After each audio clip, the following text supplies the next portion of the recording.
My cooking video went viral for the first time, all because I let my wife, Eva, a certified kitchen disaster, make a plate of sweet and sour ribs that came out looking like a twisted, blackened nightmare. The comments section exploded. OMG, how did she mess up every single step? Yet my dog could cook better than that? I sighed. At least it was getting views. Then, a few comments scrolled by that stopped my heart. Wait a second, isn't that Eva Burke, the culinary goddess who disappeared years ago? Back in the day, she and her partner, Ross Gray, were legends in the food world. Suddenly, the screen was flooded with a new narrative. Case closed. The goddess hasn't forgotten how to cook. She just reserves her skills for Ross Gray. Who is this husband guy? What gives him the right to make a legend like her break her sacred vow? I sat there, bathed in the cold light of my phone, and looked at the woman who had been a quiet, unassuming presence in my life for years. And for the first time, she felt like a complete stranger. My fingers scrolled down mechanically, unearthing more and more comments that pieced together a dazzling, brilliant version of my wife I never knew existed. Eva Burke. She was once a rising star in the culinary scene, a food blogger with breathtaking skill and a perfect partner named Ross Gray. Eva and Ross's table. I whispered the unfamiliar name, my finger trembling as I typed it into the search bar. The account had been dormant for years, but the old videos were still there. In the thumbnail, a younger Eva, her eyes sparkling with life, wore a crisp chef's coat. Her arm was casually draped around a handsome, smiling man. She looked so different from the Eva I married, who was always composed, always serene, always distant. This was a version of her I had never seen,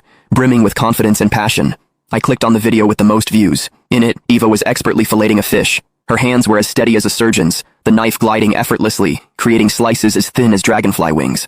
She turned to Ross, her smile soft and genuine. Jules, can you pass me the spiced honey? You always did like things a little sweeter, right? Ross's warm, laughing voice came from off-screen. You know it. You're the only one who remembers. The intimacy in his tone was a physical sting. My mind reeled back to just last week. I was in the kitchen, buried under a mountain of invoices for the bistro, so stressed that my lip was chapped and bleeding. Eva came home from work, glanced at the stove, and frowned. Still not done? Just whip something up we can eat. I had hoped she might offer to help, even just to wash some vegetables. I'm swamped, Eva, I pleaded. Could you maybe... She cut me off, her voice flat. I don't cook, Leo. You know that. Let's just order takeout. She said it so matter-of-factly, just like she always did. Every time I was drowning in the stress of keeping the bistro afloat, every time I stayed up until the early hours of the morning perfecting a new recipe, every time she saw my hands shaking from sheer exhaustion, she just stood by, offering a simple, dismissive, I don't cook. It turns out it wasn't that she couldn't. She just wouldn't. Not for me. In the video, she saw a tiny drop of hot oil splash near Ross and immediately grabbed his hand, inspecting it with frantic concern.